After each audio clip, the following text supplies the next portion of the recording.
This video is powered by KR Mangalam University.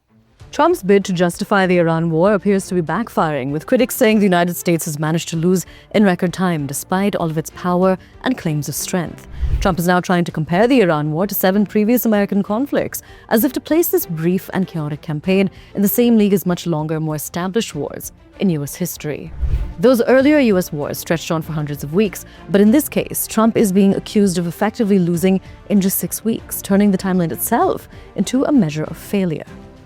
The US and Iran are reportedly working on a one-page memorandum to end the war, and Trump's key demands are said to be largely ignored, fueling accusations that Washington is walking away with very little to show. My name is Aisha Varma. Let's take a look at this report. Trump, as US president, shared a chart on May 6th comparing the Iran war to past American wars, using it to frame the brief conflict as part of a longer military tradition and narrative. He posted the chart on Truth Social, listing Afghanistan, Iraq, Vietnam, and several other major conflicts, trying to show Iran's war alongside these much longer and better-known campaigns. In the graphic, Trump depicted the Iran wars lasting just 6 weeks, while the other US wars ran into the hundreds of weeks, highlighting the contrast in duration for his audience. Trump's caption on the war duration chart read, "Wow, study this chart, President DJT," turning the image into both a boastful message and a piece of political branding in his own name. His post came just hours after reports said the US and Iran were working on a one-page memorandum, suggesting a potential agreement to wind down the war was already in motion behind the scenes. That memorandum is expected to officially end the war, but key issues like the future of Hormuz and Iran's nuclear program will remain unresolved and still subject to further negotiations. The United States and Israel had launched strikes on Iran on February 28th, an operation that killed Iran's supreme leader and marked the dramatic opening phase of this short but intense conflict. Ali Khamenei's son, Mojtaba, was declared Iran's new supreme leader on the night of March 8th, signaling continuity at the top even after the shock of the initial assassination strike. Roughly a month later, on April 8th, a fragile ceasefire brokered by Pakistan came into effect, offering a temporary pause in the fighting, but leaving many core disputes still simmering. On April 11th, another round of talks was held in Islamabad, yet those discussions ended without any breakthrough, underlining how difficult it remained to turn the truce into a lasting settlement. Amid the talks and the tentative truce, both Iran and the US imposed dual blockades on shipping in the Strait of Hormuz, choking off commercial traffic and sending global anxiety and prices soaring. Iran then refused to rejoin further talks as long as the US blockade on Iranian ports remained in place, insisting that sanctions at sea had to be lifted before any real diplomacy could continue. Meanwhile, Mojtaba's aide mocked Trump by reminding him of a previous US military failure, using past American embarrassment to underline how badly they believe Washington has fared in this war as well. Amid Trump's U-turn on Project Freedom, a senior Iranian official openly mocked US leaders, using the sudden reversal to question Washington's credibility and resolve. Rezaee, a former IRGC commander and a member of Iran's Expediency Council, taunted the United States in remarks that added another sharp layer to the war of words between the two sides. He invoked the US failed hostage rescue mission of 1980, according to Al Jazeera on May 5th, drawing on one of Washington's most infamous military setbacks to make his point. And his remarks came after an IRGC spokesperson declared Iran the victor of war, reinforcing Tehran's public message that it had outlasted and outmaneuvered its adversaries. The former IRGC commander said, quote, "The President of the United States, the Secretary of War, and the Chairman of the Joint Chiefs of Staff share one trait: they sell their delusions as achievements. Iran's powerful armed forces stand ready. What awaits US forces won't be Normandy or Sicily. It will look more like Tabas. Don't indulge in illusions." Rezaee's comments were reportedly a reference to Operation Eagle Claw, the April 1980 US mission that remains one of the most painful failures in American military history. The mission was meant to rescue American hostages in Tehran, but it ended in complete disaster and became a symbol of poor coordination and failed planning. Mechanical failures, followed by a deadly minor collision in the Iranian desert, killed 8 US soldiers and forced Washington to abandon the operation in humiliation. Meanwhile, the US president said that he was halting Project Freedom just a day after its launch, raising fresh doubts about the mission's purpose and durability.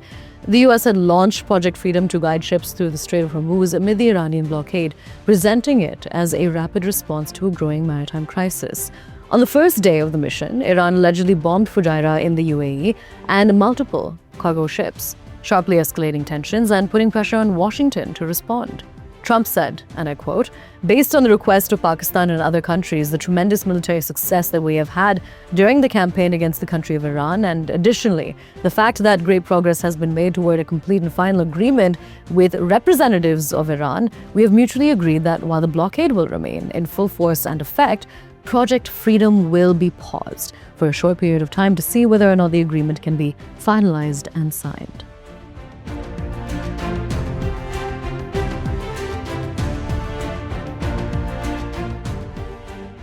As tensions continue to rise across the Gulf region, reports on May 5th claimed that a key U.S. military aircraft disappeared while flying over the area. A Boeing KC-135 Stratotanker reportedly transmitted in emergency squawk code while operating above the Persian Gulf. According to Flight Radar 24 data, the aircraft issued the internationally recognized 7700 distress signal during the flight. In global aviation protocols, this squawk code typically indicates a serious in-flight emergency requiring urgent attention. The refueling tanker had reportedly departed from Al Dhafra Air Base in the UAE before losing signal coverage over Qatar. Tracking information further suggested that the KC-135 entered a circular holding pattern before descending from radar visibility. Reports claim the aircraft may have been attempting stabilization procedures ahead of a possible emergency landing. Authorities have not yet disclosed what exactly triggered the emergency situation involving the American military aircraft. Iranian news outlet Fars News also reported the alleged disappearance of the U.S. Air Force refueling tanker. However, neither Washington nor Tehran have officially commented on the status of the KC-135 so far.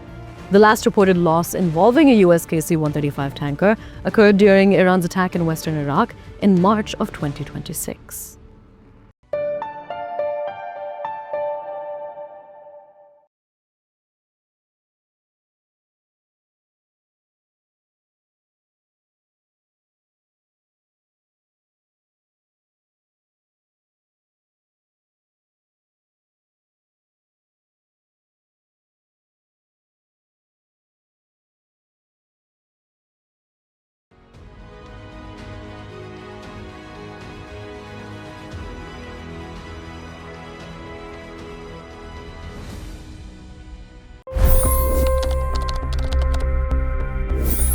$25 crore गरीब गरीबी को परास्त करके बाहर निकले।